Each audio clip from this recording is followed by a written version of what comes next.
We good to go and recording wise and tech wise?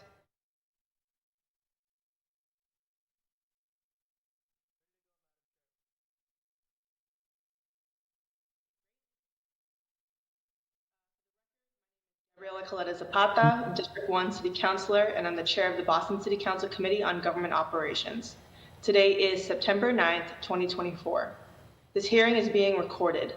It is also being live streamed at boston.gov/city-council-tv and broadcast on Xfinity Channel 8, RCN Channel 82, FiOS Channel 964, and FiOS Channel 964. In accordance with Chapter 2 of the Acts of 2023, modifying certain requirements of the open meeting law and relieving public bodies of certain requirements, including the requirement that public bodies conduct its meeting in a public place that is open and physically accessible to the public, the City Council will be conducting this hearing remotely.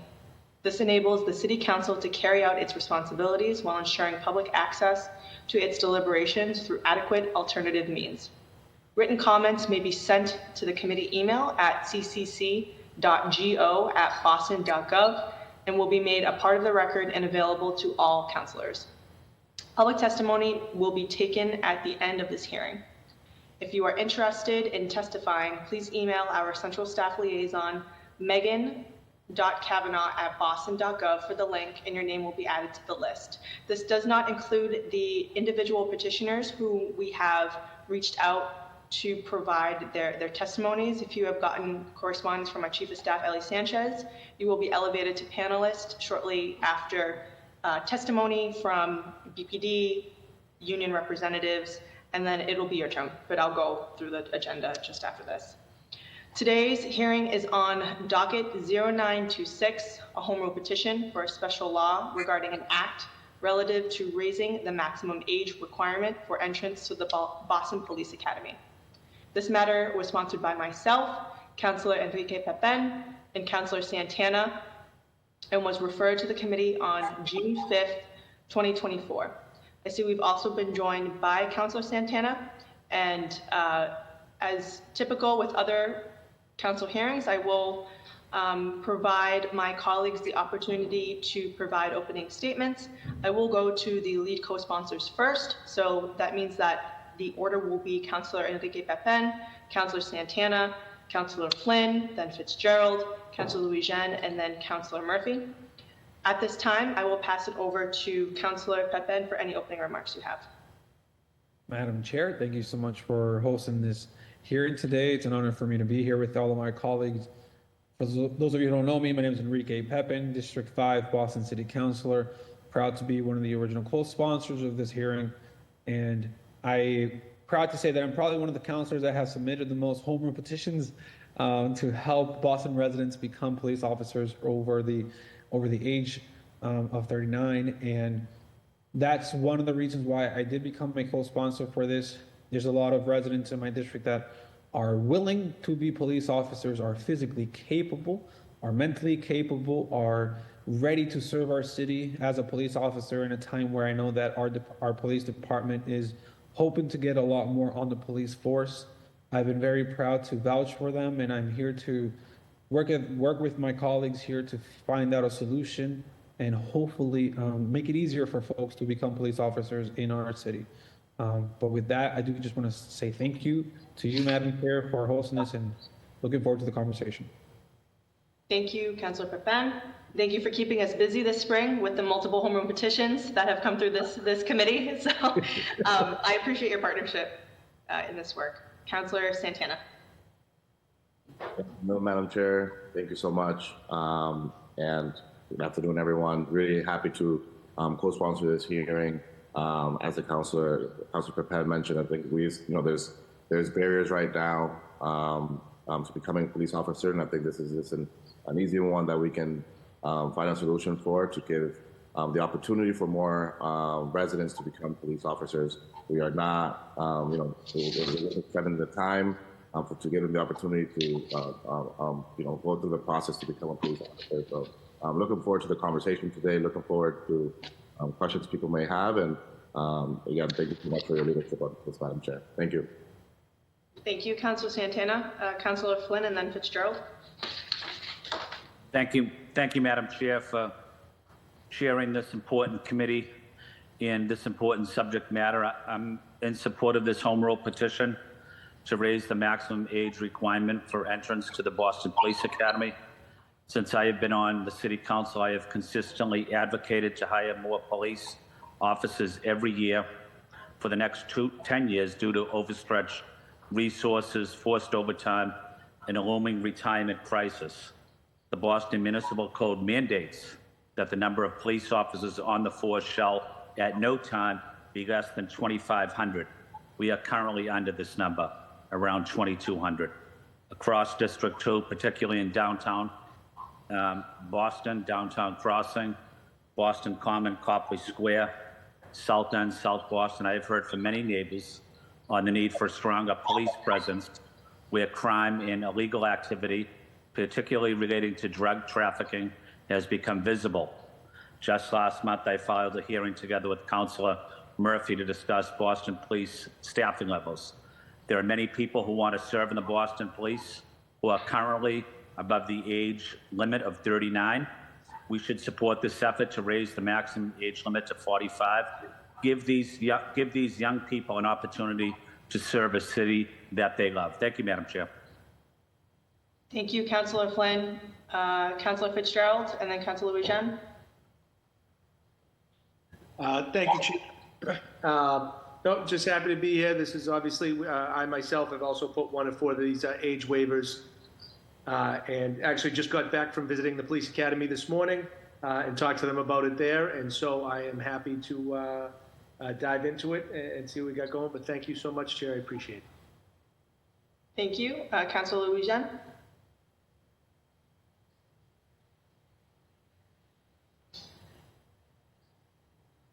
Council President Louis-Jean, are you still with us? Yes, rookie mistake. I still had my mute on. Thank you to Do It, who is in my office, swapping out new computers. But so that's why I'm on my cell phone. But we'll have new computers soon. But thank you for bearing with me. Thank you to Madam Chair, and thank you to the sponsors for putting this forward. Like many of you, residents and constituents come forward and asking for us to file age waivers. And I think that it is represents good government and us passing a home rule petition to move this forward so that, number one, it will help us help us get more diverse life experiences on the force. It will help us to expand the talent pool. We'll need fewer exemptions, so we'll have fewer filings because the age cap will be up, and it provides for more inclusive hiring practices, and it helps us combat age discrimination. And so I'm excited to be in support of this home rule petition so that we can get more people who want to join the force onto the force. And so thank you for bringing this forward, and I look forward to hearing from those who have testimony to offer. Thank you. Thank you. Councilor Murphy. Hi, thank you. I'm in full support of this. I've sponsored many of the previous waivers, and each individual story is, shows that many of our current residents really want to be a part of the police force, and we know we're struggling to find qualified candidates. So any way we can open that up. So I'm looking forward to the conversation with the union, the police department, and finding a way. Because even if we raise the age, we need to make sure that the residents out there know that they should take, because many times we find out people aren't even considering applying. So this is one step in a bigger picture that I know Councilor Flynn and I have filed a hearing order to address the bigger picture of residents not even seeing this role, this job, as an opportunity of a great career going forward. Thank you, Councilor Murphy, and thank you to you and Councilor Flynn for also submitting a potential tool. This would help supplement that, and so really excited to understand how they interact and how they might help overall with that strategy, as you said. We've been joined by Councilor Weber. Councilor Weber, you have the floor for opening remarks. Thank you. I don't know if you can see me. Thanks for bringing this for a hearing, Chair. My office has received requests. I support them where people need an age waiver and they're qualified. I think if people can meet the requirements, regardless of their age, we should be welcoming them on the police department. One thought I had was, I had a request from somebody who was a court officer, and so for people who've been in sort of related professions, we should sort of try to get them into our police department. People who are qualified. This might be able to show some preference. You went into, maybe you didn't pass the exam when you were 30, and now you've spent 10 years as a corrections officer or something, and you now you can pass the exam and you're still qualified. I think we want to welcome those people with sort of relevant experience, into the police department. So I look forward to participating, and thanks for allowing me to speak. Thank you so much.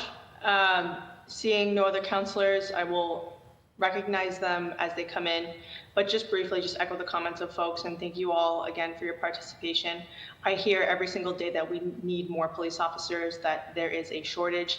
Seeing that this has been an administrative only barrier to folks getting in, or at least having the opportunity to try to be a part of the police force, I really see this as a no-brainer. And of course, we are going to try to hire and recruit more folks who are in their younger years, folks who are in their 20s or their 30s.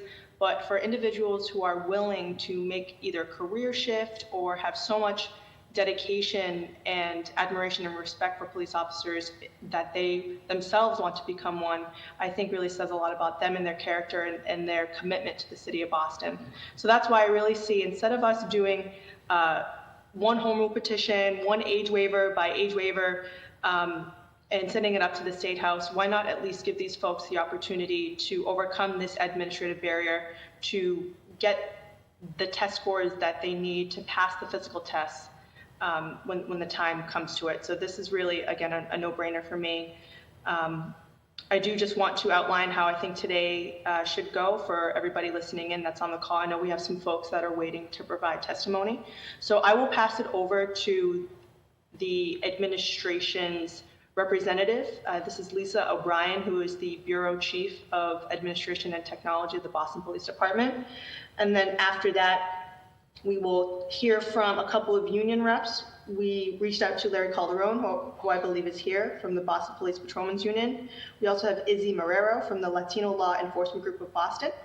We also reached out to Donald Casey, and we also reached out to Dr. Jeffrey Lopes from MAMLEO. Make sure I have this here. Okay, and then we'll hear from some folks who have themselves petitioned this council and had to go through the home rule petition process. I'd love to hear their perspective and what it means for them and their families to have this uncertainty of not knowing when this will pass, if it'll pass up at the State House, all of that. But really quickly, I think it's important to talk about the history. And I do just want to shout out Megan Kavanaugh, who is our general counsel, who always does a great job in making sure that I am prepped and I have the right history in front of us. She creates a brief for me every single hearing that we have in this council and was able to provide some really great information. So I just want to shout out publicly Megan Kavanaugh for her work and making sure that we're all prepared during this hearing and other hearings. But generally, in terms of legislative objective, this home rule petition would amend the maximum age requirement in the city of Boston for entrance into the police academy. Currently, individuals must be 39 years or younger on the date of entrance examination to be eligible for the Boston Police Academy. This particular petition would change that requirement to be 44 years or younger on the date of entrance examination. Following the passage of many individual home rule petitions to waive the maximum age requirement, the intent of this home rule petition is to extend the opportunity to a wider group of people beyond the age of 39. And in terms of history, the last time that this was in front of the council, besides the individual age waiver home rule petitions, was back in 2007, when then Councilor Michael Flaherty introduced or sponsored a hearing order to discuss raising the maximum age requirement. Following a hearing that was held, Mayor Menino then filed a home rule petition raising the maximum age requirement to 36 at the time. So I think it was from 29 to 36. The council voted on the petition on April 11th, 2007, and at that meeting, Councilor Flaherty offered a floor amendment to raise the age from 36 to 40. And what is currently on the books was what was submitted and approved by the legislature. If I could have Ellie just put up on the screen what we are hoping to do here, just so we have a clear understanding of what the language is. This is it. We're taking that home rule petition and changing it. Instead of saying 40th, we're striking that and inserting in place the following word, 45th. So with that, I would love to pass it over to Lisa O'Brien. If you want to just state who you are, what you do, what your bureau does generally, and how you oversee this process, and if you have any idea of how this change may or may not affect your work currently. So I'll pass it over to you, Lisa. The floor is yours. Thank you, Madam Chair. Good afternoon, everyone. I'm Lisa O'Brien. I'm the Bureau Chief for the Bureau of Administration and Technology. The actual academy class, or the recruitment of the academy class, falls under my bureau, which is under Human Resources.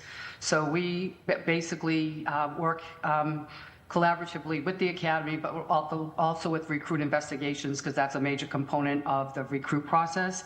But it's under my bureau where the actual class starts, where once that person takes the civil service exam and we pull the civil service list, the train goes on the track and starts the whole process of the recruitment process.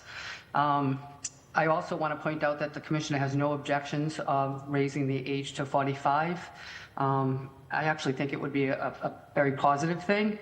But I also would like to point out that that would also increase the maximum age requirement for veterans. Veterans get an additional time added to the maximum age based on their years of service in the military, but cannot exceed 4 years. So some veterans could have an age cap of 49. I just want to make sure that everybody is aware of that. But I'm here basically to answer any questions you have about the process, any concerns. But I'm open for any questions that any of the councils have right now, if they want any specifics on the process. Thank you so much for being here. Just to confirm, so talking about the veterans' maximum age requirement, you said they would be bumped up to 49, that they would be allowed. Yes, so, yep, Chapter 31, Section 58A states that veterans get added years onto the maximum age, but not to exceed 4 years. So if they did 2 years in the military, 2 years would get added on to the maximum age. So, but the max would be 4. Do you happen to have any, the number of veterans that are beyond the age right now of 40, or between the ages of 40 and 45? Not at this time, but I can get that to you very quickly after this hearing. Okay, that would be great. I'll switch now.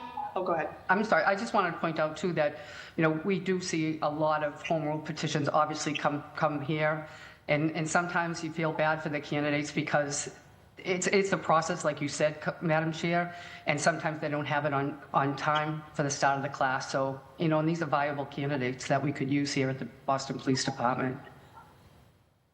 Thank you for adding that important point. Instead of going straight to questions from my colleagues, I think it would be important to be informed by both the union perspective and then folks that have gone through it, and then we can go to questions after that. I do just want to flag that Councillor Tanya Fernandez-Anderson has submitted a letter of absence too, which will be placed on record. I'll now ask Central staff if you could elevate Larry Calderon, Izzy Marrero, and then Donald Casey and Dr. Jeffrey Lopez if they are here in the Zoom, and we can go ahead and start with Mr. Calderon.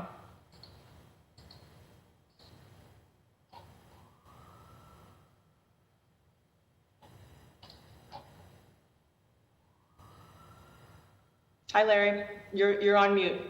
You have the floor. Sorry about that, Councilor. I'm multitasking as I'm coming to you from a vehicle on my cell phone, so I'll be as careful as possible. But thank you very much for giving me the opportunity to weigh in. I'm Larry Calderoni. I'm the president of the Patrolmen's Association in Boston. We represent the approximately 1,600 rank and file men and women in uniform that answer the calls for service every day. And I've taken the time to come on here and say thank you to the council. As much as you know, and as the people that are listening know, we're short 400 to 500 police officers, never mind the mandate that we're constantly reminded of, either by myself or Councilor Flynn, where we should have 2,500 uniformed men and women taking these calls. We are in a crisis mode, as to quote the police commissioner, who has repeatedly said that we're short hundreds of bodies, and I know he and Mayor Wu have done a good job on hiring classes the last couple of years, but truthfully, it's not enough. And this is a step in the right direction. We'll take as many bodies as we can, as long as they can pass the background check and what's required to be a police officer. We're happy to take any and all viable candidates. However, I'm more focused on not just supporting this matter, but I'd like to just take a quick opportunity to say, I hope we're not going to stop here. We have made exceptions, and when I say we, I'm talking as a whole family, whether it be the department, the council, the city, the unions. There's been a concerted effort to recruit 911 operators that work for the Boston Police Department. There has been a concerted effort to recruit EMTs, which are part of my association. And part of that effort has been to lift the residency policy, even if for a short time, until those organizations reach their minimum levels. I don't understand why the department, City Hall, the council, the mayor, whoever it is, why we can't have that same conversation for the organization and the men and women I represent.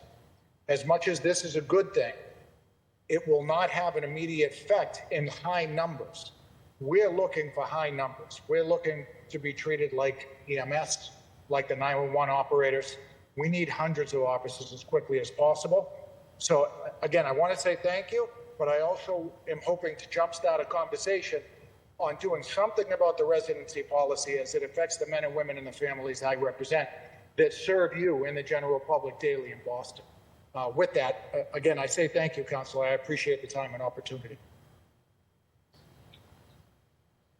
Thank you as always, Larry, and I appreciate and just acknowledge your point about the need for 911 operators, EMS. I will say that the lifting of the residency and recruiting younger folks is a tangential. It's very similar and related conversation. This is specifically about this home rule petition. So I hear you. We won't stop here just because we understand, and I hear it from everybody, that we need more police officers. So I do appreciate you providing that perspective and challenging us to do more beyond this. Thank you, Council. Appreciate it. Izzy Marrero, do we have you with us to provide your perspective? Yes, ma'am. Good afternoon. Good afternoon, everybody. Can you hear me? Mike. Okay, thank you. You know, there's some things in life that are just no-brainers, and this is definitely one of those things where we're given adults, these are grown men and women, who are beyond their, dare I say, the immature years. So it's fair to say that if you're drawing in those individuals at that time that maybe chose a career path that didn't necessarily hit what it is that they were looking for, or they've always kind of had something in the back of wanting to do law enforcement, pursue a first responder career, and something was keeping them back. I've helped a couple of individuals go through the home rule petition. It is a long and lengthy process.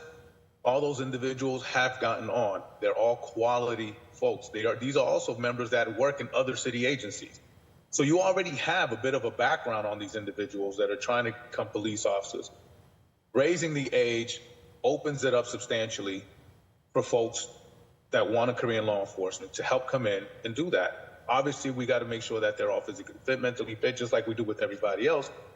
But folks are living healthier lives, living longer lives. This would be something where you're getting a quality person, a mature person, a seasoned adult who has life experiences that would be beneficial and contribute to the department and to the community as a whole. Thank you so much, Izzy, for your time and your help with getting more folks on through the home rule petition process. So I appreciate you being here, and thank you for sharing those words. I do just want to recognize we've been joined by Councilor Worrell. I'm now going to ask that folks who have gone through the process be elevated to panelists.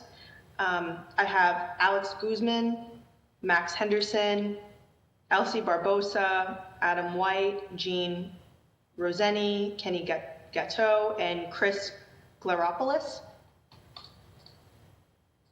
I see Elsie and Alex, so we can go in that order. You folks are more than welcome to speak about your experience and just your overall thoughts about this home rule petition. We'll start with Elsie first, and then we'll go to Alex. Elsie, you have the floor.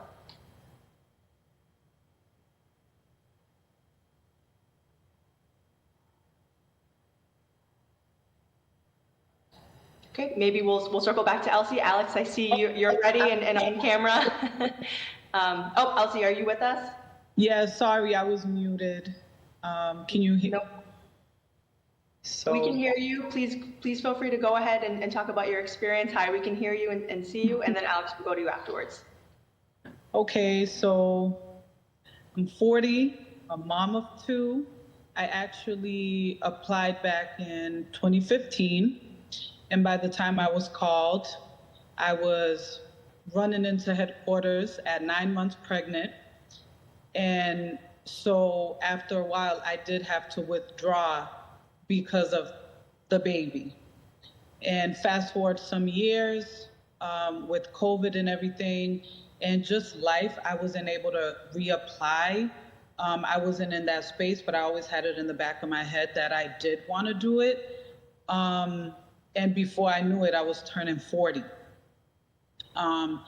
So I ended up deciding that I did want to apply and that the age waiver was an option, which was exciting for me, and that I still had a chance to do it for myself and for my kids. I started going to info sessions and just making myself present at different events to gather more information on this. Met some really nice people. Ended up taking the exam. A month after I turned 40, I passed and just began the process. Right now, I'm just waiting for my home visit, and I'm waiting for my state approval. I also got myself into JEGO for pre-academy training, so I'm really sore right now. But I think this right here is really important for people my age and a little bit older, because even though I'm 40, I don't feel 40. Like physically, I'm pretty in shape for having kids and being like a really busy mom. And I feel like this is my purpose. I've been with the city. I've been with inspectional services for 18 years. And I feel like this is the right time for me. And it's important. And I think that if you guys pass this, you would see a lot more people. I know a lot of people that want to get on, but don't want to go through the whole approval, and they just want to be able to do it. Because it's been months and months and months of me waiting. It's a long, tedious process on top of trying to get in better shape and then being a mom and also having to do this at the same time. So I hope you guys will let this pass, please. For me and for a lot of other women and men that didn't get the chance before, So thank you for your time. Thank you for being here and providing a window into your experience. It's super important to understand that new moms and just everybody in general, things happen in life, and everybody should be given an opportunity. So I appreciate you being here and letting us know your story. I have Alex, Adam, and then Kenny. Hi, like you said, my name is Alex Guzman. I'm a Boston resident, been living here for most of my life, my adult life. And I also took the police exam years ago, around probably 2010, 2009 maybe. And I also considered being a police officer in New York at the time, because this is something I really want to do, and it's something that I always considered that I want to it to be my career. And I was being processed for New York, and at the time also, after passing the exam here in Boston, was going through the process, and eventually had to drop the process in New York after realizing that the process here was just probably nearly impossible because of the amount of candidates that had applied and all of that, and it was very competitive at the time. And I didn't do it in New York. I just didn't want to leave the city. Like I said, I had been living here for many, many years at that point, even so then. And also my fiance and I had our first child right around that time. He was born in 2010, actually. And so there were things that happened that prevented me from pursuing this after that. Being a dad, trying to secure a career. I just graduated college in 2009. And so things that you don't expect that would change the trajectory of your life maybe, or your dream career, they come up, you deal with them, and you make headway. But since then, I've been working for the Boston Housing Authority for almost 13 years now. And like the person that just spoke also, I'm a city resident. I'm also, work for the city. I want to join the police department or at least have the opportunity to join the academy and have a shot at pursuing that career that I've always wanted. It is difficult to do it when you have to go through the waiver, especially for me. I'm already 44, so I literally would have to get on now at 45, or before I turn 45, which is happening in July of 2025. I did pass the test. I've submitted my waiver. I'm waiting for the state to hopefully approve that and move that process forward. So it is an experience being a Boston resident.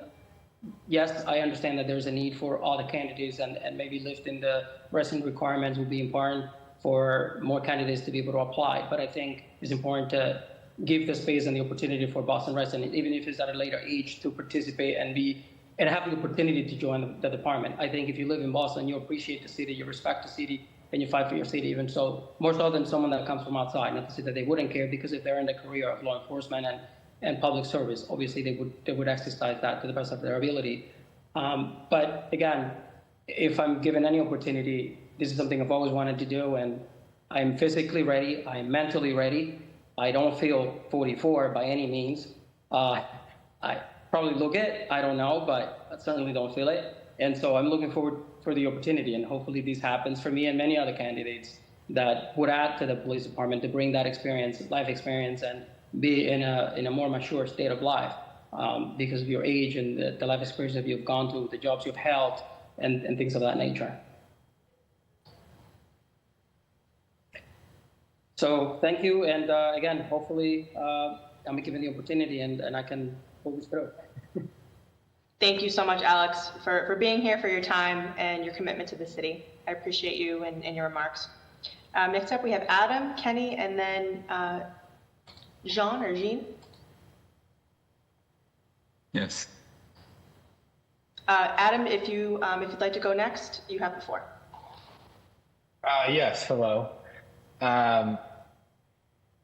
I just wanted to hop on. I applied a few years ago. For whatever reason, it didn't work out. I'm at that age where I'm right on the cusp. I'm 39. Wanted to apply again. I think that at my age now, where I am physically and mentally, I would thrive in the police department. I'm just looking for an opportunity. Nothing more. I'm not asking to become a police officer. I'm just asking for the opportunity to give it a shot. Awesome. Well, thank you so much for being here. Thank you for sticking with it. And this is all that we're asking for through this home rule petition, is for folks to go through the process and be given that opportunity, as you mentioned. So thank you. Kenny, and then Jean, and then I have Chris. Hey, good evening, everyone. How are we doing? Doing well. You have the floor. Thank you. I think maturity is the number one thing about this whole situation. It will definitely open the floodgates. As we see, health benefits, everybody's eating well, everybody's getting healthier. Maturity level at that particular age, someone that's starting a career, that want to get ahead, it would be a great opportunity. It'll open the floodgates for a lot of candidates that are physically and mentally able to do this. I myself, I'm coming from a corporate background, no military, no type of police experience. I decided to do this and didn't quite work out the first couple of times. I happened to be a 911 call taker at corporate, at headquarters, Boston Police headquarters. I'm familiar with the words. I'm familiar with a lot of the police procedures now. And at the age that I am, I decided to take the exam again, try it out. The fact that I'm experiencing a lot of calls from minorities that needs, basically Boston's becoming a very diverse city. And it will bring a lot of opportunities for the Haitian community, the Hispanic community, the Asian community as far as diversity and age goes. So this is great for the city. It will definitely work out. Thank you so much for your testimony and your perspective. I appreciate it. Next up, we have Jean or Gina. I apologize if I'm saying your name incorrectly. And then lastly, but not least, Chris.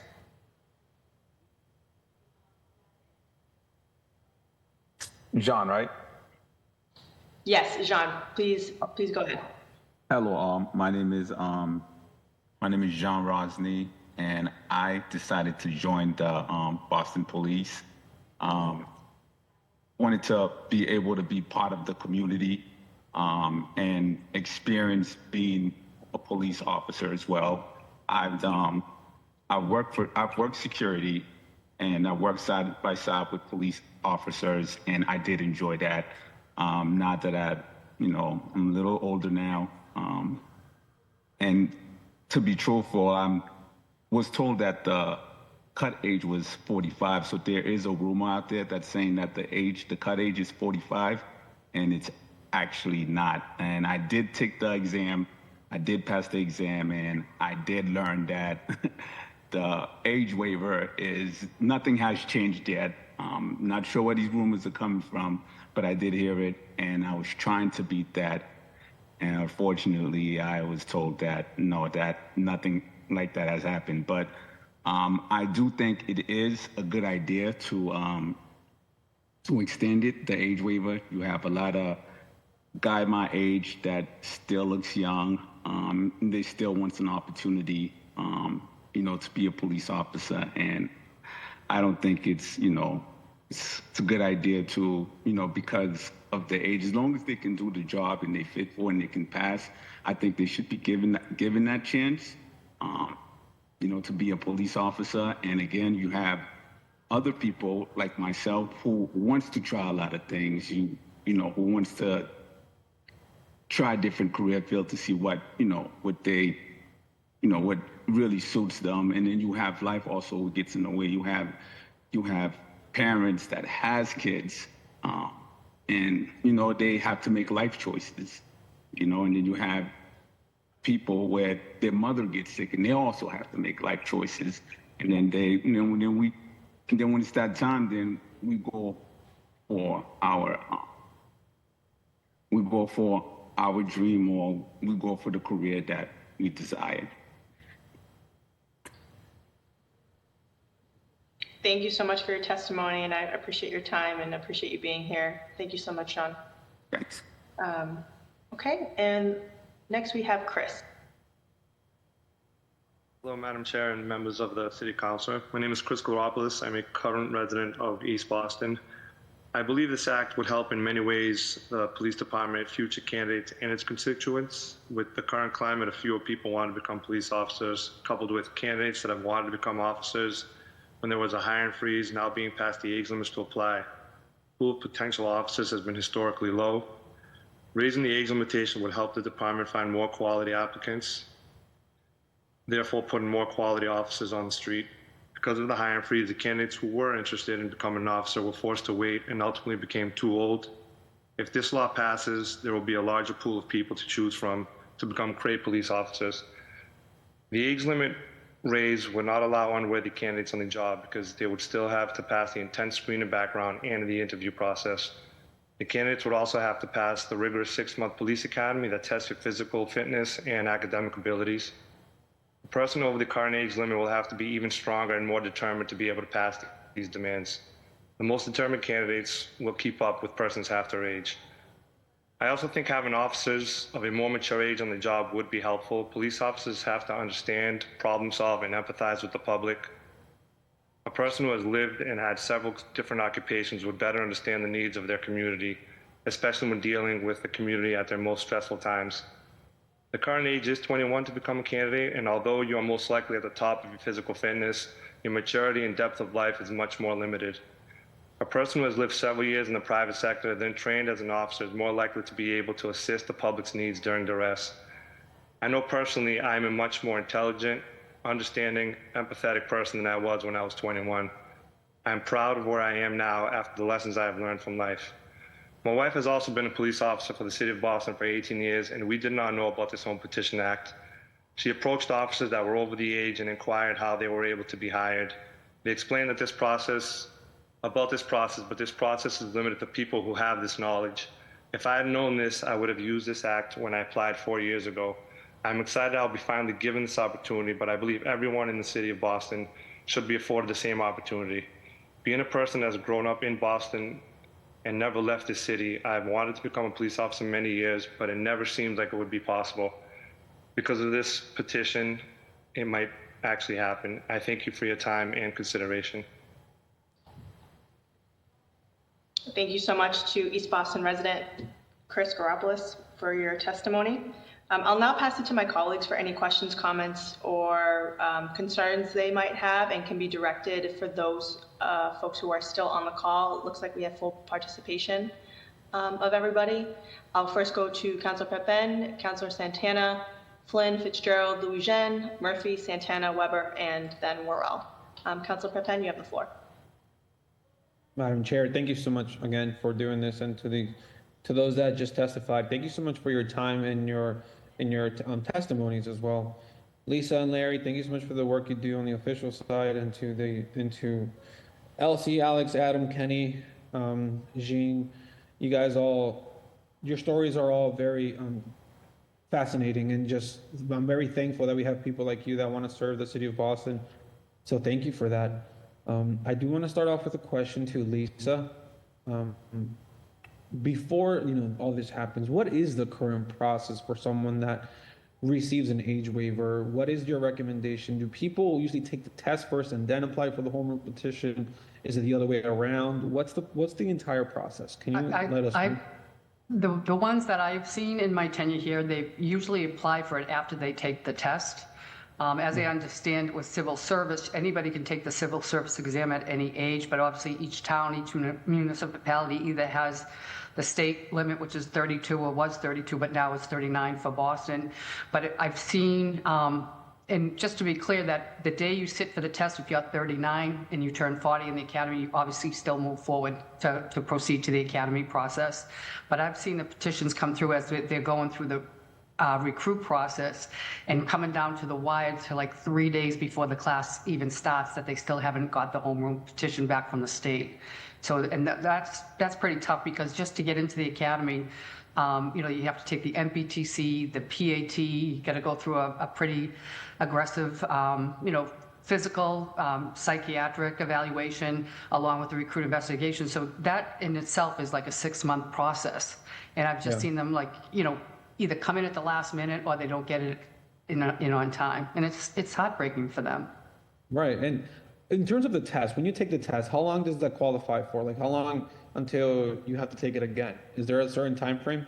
Yes. So your civil service, 9 times out of 10, the civil service exam is in March every year. Your test score is good for 2 years. However, they roll the list together, so it's constantly getting refreshed every year, even though your certification will last 2 years. So you could take it after year 1 if you wanted a higher score, but the higher score, if you fail it, you're automatically out. So a lot of people will wait the 2 years before they take it again. And to be honest with you, we've been draining the list the last 3 years. That has not been an issue. Okay. And do you have a sense of how many folks are interested in over the age of 39, or is there an estimate of how many more police officers the BPD would have if we were to people know? I don't have an estimate. I just want to point out that our folks in HR did an aggressive recruitment campaign last fall to get Boston residents just to take the civil service exam, and they did a fantastic job. That we ended up having I think the previous year only 500 people took the civil service exam.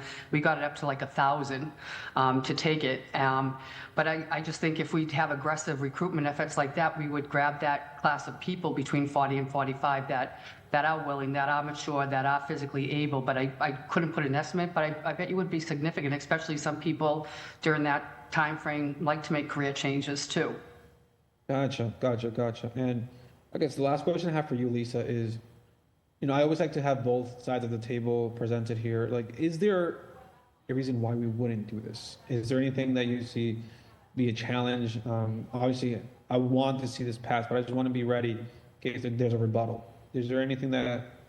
Not that I can foresee. I can foresee that it would be, a personal decision for that candidate, because they wouldn't obviously, if they didn't have any prior city experience, they just came in cold turkey, they wouldn't have the opportunity to go out at 80%. And if they came in at 45 with no city experience, their mandatory retirement's at 65, so their pension would cap at 50%. But that would be their decision to make, really not ours to make for them. Gotcha. Okay, yeah, I've been hearing a little bit about that, so I just wanted to see if that was a major concern of yours. But okay, it's more of a personal decision. All right. Listen, the bottom line is I'm very supportive of this. This is something that I am pushing for heavily. I am very, again, thankful for those testimonies, especially Alex Guzman, who I know I think you were the first one I put forward on the council chamber. So thank you so much for being here and to listen to your story once again. But to everyone on here, thank you so much for wanting to serve. And I'll give the rest of my time back to you, Chair. Thank you so much. Thank you, Councilor Pepin. Councilor Santana? Thank you, Madam Chair. And thank you, everyone, for being on this call. I won't name everyone as the Councilor Pepin did, but I was really moved by all the testimony on this call. And I just have one follow-up question for Lisa, if I may. Lisa, from the testimony, there were some residents who expressed, how, the age requirement was at 39, and some people thought it could have been, maybe rumors that it could have been at 45, but, clearly not all residents are informed about this. Can you just talk about kind of the community engagement efforts to to ensuring that this information is out to residents, and just what's currently being done? Well, I don't know of any information that went out saying that it was 45, Counselor. I know that if this home rule petition goes through, obviously it'll be part of our recruitment efforts. That'll be incorporated into it. I mean, like I said earlier, we did some aggressive recruiting last fall for the civil service exam, but I think we would use our media outlets to let people know, the City of Boston website, obviously to let residents know. I mean, even through our community engagement, community policing efforts, to let people know that the maximum age now is or would be going, or possibly could go to 45 to get the word out. And word does get out, but I just think we'd have to be just as aggressive in our recruitment efforts as getting this word out so that people would know that there is that home rule petition, if it goes up to state and passes, that it's now 45. Well, thank you, and thank you, everyone. Madam Chair, I think, as you mentioned at the top of the call of the meeting, I believe this is a no-brainer, and after listening to these testimonies, I still believe this is a no-brainer. So I'm fully in support of this, and really appreciate everyone taking the time to testify today. Thank you, Madam Chair. Thank you. Councillor Flynn, and then Councillor Fitzgerald. Thank you, Madam Chair. I also want to acknowledge and say thank you to Lisa, who has done an exceptional job working at the police department on so many issues, and very professional and very helpful. So I want to say thank you to you, Lisa. Thank you.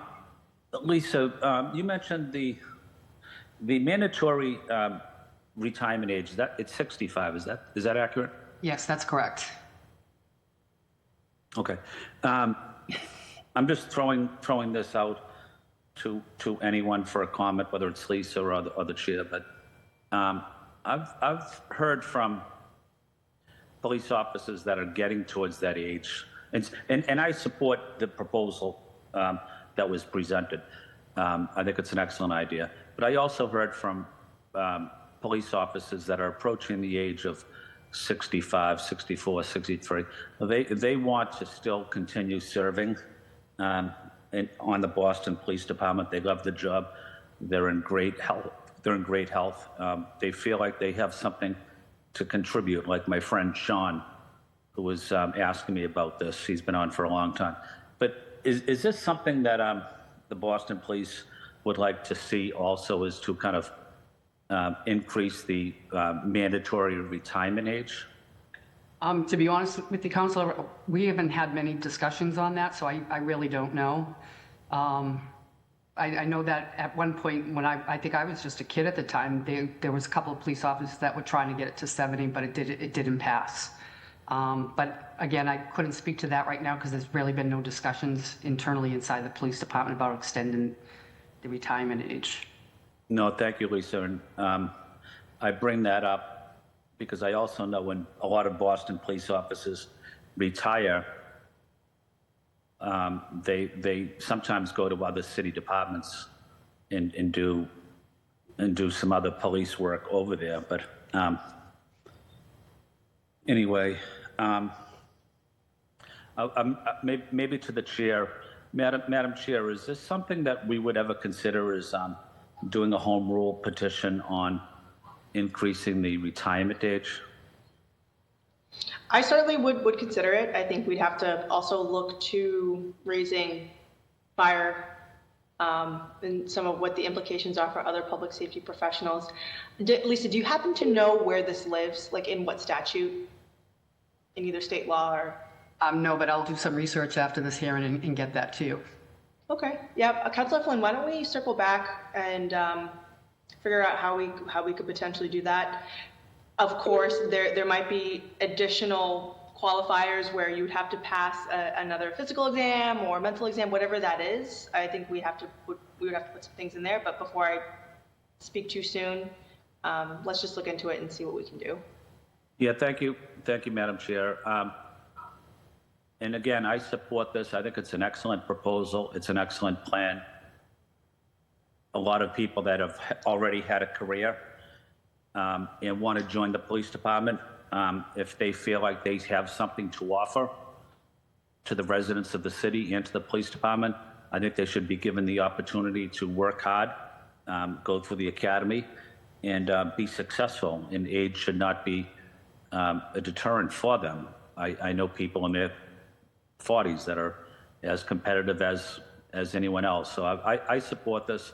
I also want to, and I know it's a topic for another conversation, I also support getting rid of the residency for first responders, but also for low-wage workers in the city, whether it's Local 93 or whatever. But the residency is having a negative impact on recruitment, retention as well. Just wanted to add that in. Madam Chair, thank you for giving me the opportunity to ask some questions. Thank you, Councilor Flynn. And if I didn't already acknowledge her, I apologize. Councilor Mejia has joined us. We'll go to Councilor Fitzgerald, Louis-Jean, Murphy, Weber, and then Councilor Mejia. Thank you, Madam Chair. Support this wholeheartedly, not only because I fall within the age range that this would allow me to go for a cop, and if I had put any effort into keeping up with the physical aspect, I believe I could have still be able to take the test and join the force. However, again, I mentioned earlier, I just got back from the police academy this morning, had a chance to talk to some of the folks about this hearing. I think it's welcomed. And so I know it's a good idea. They spoke of the need of the, while we are trending in the right direction of recruitment for incoming classes, the numbers are up and we're happy to see that. There's still a big gap to go. And I believe that if there are willing and able folks that can do this job and look for a good career and provide for their family, that this is a noble administrative action to take to help that. I do, to Councilor Pepin's point, though, right, you always have to think about, okay, what are the unintended consequences this may have down the road? Because I know when we look back on history of a lot of political things, you can say, well, it was a good idea at the time, but here's what we didn't see coming. And so just wondering about, like, in terms of promotion, morale, I mean, is there anything that we're concerned about in the future? And Lisa, thank you for being here. I really do appreciate you representing the police department here today. At some point, that means you might have a 45-year-old, or with the veteran, a 4-year veteran, a 49-year-old rookie on the force, having some potentially 29-year-old sergeant telling them what to do. And then when it comes time for promotion, people, as they get later into their life, want to make sure that they're set up, and that's presumably why they're applying to this job. But when promotion time comes, or those, I'm not saying that anything would happen, but is that something that's been discussed at all because of this, or are there any other issues like that we could foresee? Again, so relatively similar to Councilor Pepin's point. Nothing to that extent has been discussed. There are other discussions that you look at, like for example, would their injury take longer to heal, being at an older age? But I think it all depends on the physical stamina of the individual, and not just the age itself. With the accidental disability retirements increase, because it's a 72% retirement rate versus the 50%. Now, those are just considerations, but I think that they're at this point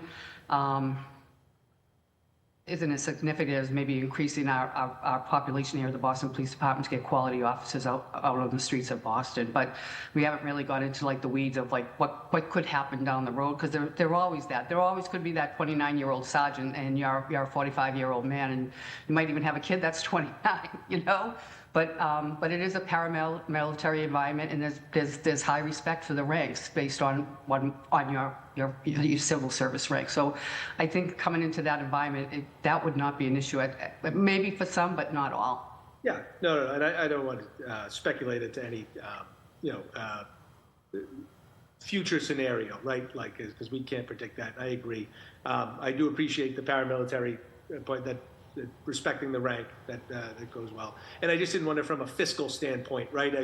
If you have someone if they're more likely to go out on disability, do we get this officer on the force and then lose them to an injury on the job sooner? And what is the fiscal component of that? And do we, we just don't want to have anything on the back end weighing us down fiscally either. But again, these are just things I bring up. Full support of this. And happy to see the police force grow and to take down any barriers that might allow that to happen. So thank you, Madam Chair, and again, thank you, Lisa. You're welcome. Thank you, Council Fitzgerald. And to that point, I'm curious to know, what are the physical requirements after the age of 45 for existing police officers, if there are any? Do they have to take up? Does anybody on the force right now? Do they have to take a physical exam? Once they get on? Yeah. No, I mean, obviously they have to take a pretty detailed physical exam to get on the force, and have to pass the requirements set forth by MPTC. But once they're on, the only time that they would be required to get a physical exam or to come back with a doctor's note if they were out injured, they would obviously have permission to come back from their doctor, but they'd also see our medical providers here for evaluation to say, yes, they're fit to return to work, or maybe they might need a few more weeks, but could come back modified duty until they're fit. But we don't randomly require them to get physicals as such. That's not a mandate once they're in here. We'd hope that everybody gets an annual physical, but the only time that they would get any type of physical assessment is coming back to work after resulting from an injury on the job. Okay. Thank you. That's what I thought, but I wanted to confirm. Okay, we have Councilor Louis-Jean, if she's on still, or I think she might have jumped off. So we'll go to Councilor Murphy and then Councilor Weber and Borrell. Thank you. Thank you for the testimony. One of the things that has really struck me when we've held these individual hearings is that we're expecting each individual to come in and really bare their soul and share their story and explain why, this path may have taken them longer or why they think they're fit. So I do think that this will bring back some of that respect and dignity, that it's not a one-off. And it was said, I think, by more than one of the candidates who talked about not knowing, right? And the ones that have come in front of me have been people who said it's not something I had ever thought of, but somebody mentioned that I could. So how do we make sure that everyone knows this is an opportunity for them? That's a bigger question, I think, for us to just make sure we're doing a better job at that it's not just connected people, people who have a friend who told them they should do it. The one question, and maybe Lisa, you could answer this one. I know a lot of it is tied to the funding of how many people are in each class and how many classes we put forward. And I was told that we had funding for many more, maybe 100 more than who we chose, because obviously even if the opportunity's there, but if the candidates don't meet all of the requirements, they're not asked. Do you have that number in the current class that's in the academy? The number that's there and the number that we actually had that we could have put forward? Well, the academy class that's in there now, that was one of the biggest that we currently had in there. I want to say there's still over 100 candidates in the academy class, but I can confirm that number. The first couple of weeks of the academy is where you see a lot of the candidates drop out. Yeah, but not, sorry, but it's not once they're in, but I was told like we could have, say, brought forward like 280 in the current class, but we just didn't have enough qualified candidates to choose from. So the number was much smaller than what the academy was equipped to take on, or then much smaller than what the city was willing to pay out in a class. Yeah, the city actually, I work a lot with OBM to make sure that we're appropriately funded, and we're always looking at retirements and working with OBM. We were shooting for a class of roughly 200 candidates, but unfortunately, at the end of the day, I think we put in a class of like maybe 140, and I think it's down to like 111 now. We are funded for approximately 250. With the expectation we'll have two classes of 125 each. A class will be going in January of 2025, and another class will roll into the academy in May of 2025. But again, it's amazing how you'll set up with a pool of like 500-600 candidates, and you're barely getting a class of 150 to go into the academy. No, that's helpful. That's the information I wanted. So thank you. And I think that speaks to what a lot of us have been saying, that this is one tool, not the only tool, but if this does widen the pool of qualified candidates, then whatever we can do to help. One other thing I want to put out there is, we're not having this conversation with fire. Fire, turns people away. People want to join and they can't get picked. And the reason, we're having this conversation is because we're, desperately looking for more police officers. What if, and I hope one day, we can say that we have to turn people away again. There was a time when it was really hard to get onto the police force. So what if we find ourselves in a few years where we did such a good job with recruiting and, the stigma and all of the things that are working against the recruitment for the police aren't there anymore, and we find that we're turning away young veterans, or is there an opportunity, or would we ever be able to then say, let's lower it back down because now our pool is too big and we're not able to choose the candidates we want? Is that something we've thought about yet? We haven't here thought about that. I'll be honest with you, the last 4 years, we're barely getting the class size that we wanted to get. it's tough, you know? Yeah, I know, but when we look back, and I think this was mentioned by the chair too, like when you look back in history of like when, you know, Flaherty brought this forward and others, we were in a situation we never thought we'd be in, right? And if we see ourselves in a situation where there's just too much of an age range. But I am 100% in support, and also in support of working with you and the unions, and, you know, thank you, Izzy, and other current police officers who are always advocating, you know, Jago and Manlio, for recruiting and really selling this as the career that it should be sold as a great career, and making sure that we're filling these slots. So thank you. Thank you, Councilor Murphy. Seeing that Councilor Worrell has dropped, we'll go to Councilor Weber and then Councilor Mejia. Hello, thanks. I assume you can hear me. Just a couple questions. Lisa, I guess, so for other towns, cities like Cambridge, they don't have an age limit. Is that correct? There are quite a few towns that don't have age limit or have increased the age limit, aside from Massachusetts. Malden, for example, in 2024 successfully passed a home rule petition eliminating the age max altogether. Natick had home rule petitions to raise the age. Quite a few municipalities have raised the age, had home rule petitions to raise the maximum age to get into the academy. And so do you, or do we know what the impact of that is on staffing applications? Has there been any review?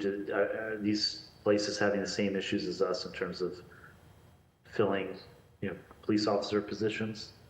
Yes, I could say that with 100% certainty that, you know, many police departments in Massachusetts, along with the country, having a difficult time recruiting officers for their force. Okay, yeah, this is obviously, like, this could be a tool, but it's not the solution. This wouldn't solve our staffing problem. Well, I think you might have more interest. I think that, you know, several people on this call have mentioned, you know, you might not have been interested in this when you were 20, 21. You might have wanted to pursue, you know, college first, and then as you get older, as you mature, you might be looking for a career change. So you might have some, you might have significant interest there. I mean, I think you would, but I just think there's still, hopefully that would help the staffing issue, but I can't predict that it's going to solve the staffing issue that we're currently facing, because this has been going on for some time, but it's been going across the country like this as well. I guess, so I had another question. We were talking about the academy. You know, I think, I guess you had a class of 140 and it's already down to 110. Let's say we get, you know, a class of 200 is sort of we meet our goals. But it's primarily people who are over 40, and there's plenty of people who can pass the requirements, but, you know, you're kind of expecting there'll be a higher percentage of people who maybe can't pass out of that group, or is there a cost to us from having more people in the academy who don't make it all the way through? I mean, how should we be thinking about that? I mean, it's just the resources that we used to start a class, from, you know, from calling the civil service list all the way up into graduation. You know, there's many candidates that, you know, go through the whole process here that are 21, 23, 24, 25, get 2 days before they're enter the academy and they say, I just decided I didn't want it. So all that time and effort does unfortunately go by the wayside, because they can't pick somebody else up and replace them right away. But we also see that in the academy, that, you know, there'll be some people will drop out after 2 days. Just, this wasn't for me. The paramilitary environment, the physical, there's a cost to anybody who doesn't last or doesn't make the entire academy, from recruitment all the way through the graduation. But in terms of, like, if we have a larger class and a higher percentage of dropouts, would that create a cost issue or not? No, because I mean, I think that the class would be already budgeted for, it would already been appropriated through the fiscal year budget. So for example, you know, like we constantly working with OBM to look at our attrition, meaning our retirements. But normally, like for example, if we were budgeted, say for a class of 150 and we only graduated 100, those 50 vacancies will roll into next year's budget. And I'll always reach out to Jim and Johanna at OBM to say, I know we got approved for 100, but could I add those 50 vacancies that we didn't get filled the last time onto that? So it's already in our numbers. I mean, if people drop out, yeah, it's just a cost of resources and personnel that worked on getting that class in the academy. Okay, and then yeah, I think one of the policy reasons for having the age limit that I've read is that you want somebody to have a certain number of years. You know, the department is investing a lot in training and, you know, having this person around. But what's your thoughts on, you know, shortening that window? Obviously, if you're coming in as a 45, you know, 46, 7-year-old, whatever, you know, if we're going up to 45. So, well, 45, you'd still have that individual for 20 years. 20 years is a long time. It also gives them an opportunity to move up in the ranks because they will be, you know, they'll have the ability to take the civil service promotional exams. I think it's more of a personal issue with them because they won't benefit from the retirement benefit of being here like 32 years. You know, and be eligible to retire at 55 at a max of 80%. So that's a personal decision that they would have to make. But as far as you know, 20 years is still a pretty lengthy time, and I think that we would take if it could increase our patrol numbers. I think that 20 years is not unreasonable. I mean, I think it's more of a personal decision for the individual to make, that they'd only be retiring with 20 years of service versus other people that will retire with an 80% pension. Well, with my, I God forbid they get injured for the, you know, for the police officer's sake, but I think if you go out on disability, don't you get bumped up to 72 or something? 72%, but that would be obviously up to the retirement board and PERIC to review those cases to see if they were really injured doing the essential functions of their job. And there's always that chance. You know, there's always a chance that we could see more injured officers based on their age. I don't know, but I think it's more on their physical fitness as an individual, not just an age group saying that people 45 aren't as fit or don't bounce back as someone that's 25. Okay. Thank you very much. I appreciate it. Yeah, I mean, I support this, and I want qualified people to be able to serve the city, and I look forward to doing what I can to help get this to the finish line. Thank you, Chair. Back to you. Thank you, Vice Chair Weber. I appreciate your thoughtful and diligent questions. Councilor Mejia. Hi, good afternoon. Thank you again to the sponsors. I just wanted to come on and just say that I'm very supportive of this, and I do appreciate the questions that my colleagues have asked. Actually, they asked most of my questions, so I don't want to occupy space. The only thing that I will offer is that, you know, as we're thinking about what the age requirements are, we're in a very different time, you know, from when this, you know, when 39 became, I believe, like the 45 is the new 35 nowadays, right? And so if we look at this from kind of like the moment that we're in right now, it really is, it's reflective of the just overall quality of life for folks. So I just wanted to come on and just say that I'm supportive of this. I think we waste a lot of time when we're sending these home rule petitions over to the State House. So to be able to just make this into law once and for all, I think it's a good step in the right direction. So I just want to say thank you to the sponsors and thank you to the chair. And thank you to everybody who has testified as well. Thank you. Great. I appreciate you, Councilor Mejia. I just have one clarifying question. Sorry, two, and then I think we can go to public testimony. Just understanding that folks didn't have additional questions to ask or the need for a second round. But this is directed to Lisa. I apologize. I've been trying to take diligent notes as you've been speaking. You said something about a 50% retirement number. Can you just clarify that? Like if I'm getting into the force and I have this age, or this goes through and I'm getting on at 45 or whatever it is. Can you just walk me through what my retirement benefits are? And then from there I can ask my follow-up question. So basically, many officers who do retire roughly have 32 years of service. And because they're in Group 4 under Chapter 32, they can retire at the age of 55. So those officers that come on when they're 21, 22 can go out with an 80% pension. So, but for example, if an officer comes on board at 45 and has no prior city experience to count towards his retirement benefit, it's 20 years that he would put in because the maximum age of retirement is 65. Roughly, his pension benefit would be 50% versus the 80% had he had a longer run with the Boston Police Department. Okay, thank you for clarifying that, and I appreciate that. And if I may, the maximum age is under Mass General Law, Chapter 32, Section 1. Chapter 32, Section 1. Okay, and that goes to Councilor Flynn's earlier question, correct? I think you asked me where that maximum, yes, to Councilor Flynn's, and then you asked what law it was coming from, or where did it live? Okay, thank you so much for finding that so quickly. I appreciate it. And so is there, I think because I do want this to pass, and I think given the broad consensus of my colleagues and getting clarification from you and confirmation that the commissioner is in favor of this, I would like for this to pass come Wednesday. Of course, then it goes to the mayor and then goes to the state legislature for passage.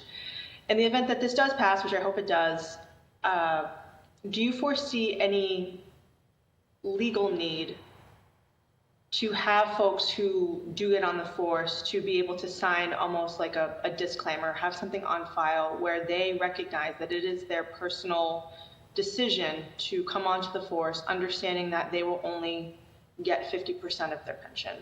Is that something that we typically do? Is there anything that we would need to do to protect ourselves in the event that they come back and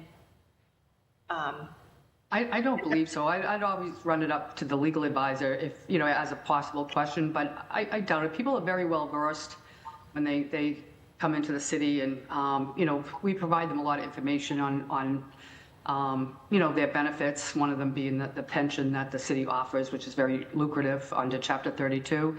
But I don't foresee that. I would always run it through my legal advisor upstairs, but I know that I came to the city later, since half my career is in private, and I know that to get to 20 years is probably about 20 plus. But I knew right away that I wouldn't get the full benefit of a pension, where some of the folks here are going to walk out with 80%.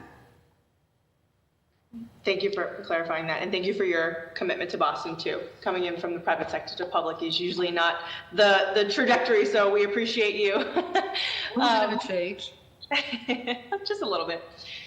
Okay, I think that's it for me. I don't have any additional questions. I'll provide an opportunity for my colleagues. Any outstanding questions, thoughts, comments, questions, concerns? Raise your hand. I think we're good. Thank you to everybody that joined us to provide their testimony. I'm going to go to central staff to ask if anybody else has been signed up for public testimony that has joined the Zoom. Nope, we're all set. Okay. I do see, Alex, you've raised your hand. Do you have a final comment to provide us? Yes, it's actually a quick question, and I'm sorry to take more of everyone's time here. It being that I'm essentially at the cutoff age here at 44, 45, comes 2025, July. If I wasn't able to get on, say, these classes in January or March, I believe it's when Lisa said that they may be putting in another class. Would I be able to submit another waiver, being that this is potentially be approved after I've submitted my waiver for the age be waived for me? Or is that something where at that point I'm essentially out of the possibility of pursuing this career down the line? Does everyone know the answer to that? Alex, you're turning 45 January 2025? No, I'll be turning 45 in July 2025. In July. Okay, Yeah. I apologize. Okay, and you've already submitted a waiver. I did. I believe I submitted that in February before I actually went for the civil service exam. Okay. And that has already been put through to the state. I believe is Rob Gonsalves is the representative that he went to for our district. I'm just wondering what would happen if these were to be approved, which hopefully it is, obviously for other candidates as well. But even that I'm so close to that 45 age that this is being raised to, would it be a situation where I could still do another waiver after that or no? Lisa, please correct me if I'm wrong, but it is contingent on the home rule petition that you've already submitted to Rob Consalvo, and then also, of course, this particular docket too. But as it relates to timing and police academy submission, I don't know, Lisa, if you'd like to explain or if you have an answer on that. I don't really. So are you in this class being currently looked at to start a class in January of 2025? Yes, at this point I'm basically waiting for the home visit, psychological, and basically just going for the physical exam requirement to enter the academy. So 3 steps really, but I know it's competitive, although it's not a huge pool, but because the numbers that are being put in for these classes being 100 and so, and the candidate pool being, I believe, over close to 1,000 or over 1,000. So, that's part of my concern really, or I guess my question. Well, I know that they're down to approximately 300 right now that are still in the pool. And it still has ways to go. The MPTC is we see a lot of percents not past the MPTC physical part. But as long as, if you're going through the process and you're going right up to the very end, as long as we have that home rule petition, there's no reason why you wouldn't be in the academy. Okay. If that makes sense. It does, yeah, it does. Thank you, I appreciate it. I figured I asked since it's an opportunity to ask, and I guess I was hoping that someone here will. But if we know that, and I don't know if you've told any of the recruit investigator that you are filing, a petition for a waiver. If we know that somebody is filing and waiting for a petition, we're constantly in communication with them. Do you have it yet? Do you have it? Do you have it? So it's nothing that we put by the wayside. If you flag that is something that we will continuously ask, because we're putting you all through this process. Of course, we want you to get you into the class. Understand. I did mention it to my investigator. I believe his last name is Flynn, Sean Flynn, I believe. And he acknowledged that he did get my packet, and he just hasn't gotten to my file yet. The last response I got from him on email that I sent to follow up with him. And I believe that's actually late last week I got that email back. So I think it's a matter of waiting, yes. And I don't mean to be impatient by asking. I think it's because of the fact that this is only being raised to the 45 age, and me being at that point, at that cutoff age, essentially, if you will. I wanted to just ask the question in case that it came to that. I want to know if I should try again or not, or if I could try again and do another waiver, if that was a possibility, I guess. Yeah. I think it is a possibility. I mean, our rule of thumb right now is if you're 39 on the day that you would take the exam and turn 40 when we start the class, you're in the class. But again, if you're already in the process and you're applied for a home rule petition, it's just basically the wait time that it takes to get that administrative piece done. But if you're in the process and you get the petition approved or this petition's approved, I don't see why you wouldn't be in the next class. Okay. I'm going to move to connect you both via email in the event that there are additional questions. Given that this is a formal hearing, I'm going to move to close at this point, but super grateful again, Alex, that you are taking this time, that you're asking these questions, but I do think we can continue this conversation offline, and I'll be sure to connect you both. I'm checking again with Megan if there are any other folks for public testimony. Nope, we're all set. Okay. I'm going to waive closing remarks too. I will just say my intent is to bring this forward to the council to vote on it, and I hope my colleagues will join me in voting in the affirmative. Obviously, there is a demonstrated need for this to pass. Folks have been waiting. Folks are currently asking questions about where they're at in the process, and so just there's a lot of instability and uncertainty for folks and their families, so real-world implications. And we have wonderful, qualified people, as demonstrated here today, that are willing to serve the city and do so with honor and in respect to the profession. So super excited that folks could make it today. Thank you everybody for your time and your questions. I'm going to move to close this hearing, and therefore this hearing on docket 0926 is adjourned. Thank you all so much. Thank you. Thank you. Have a good one, everybody.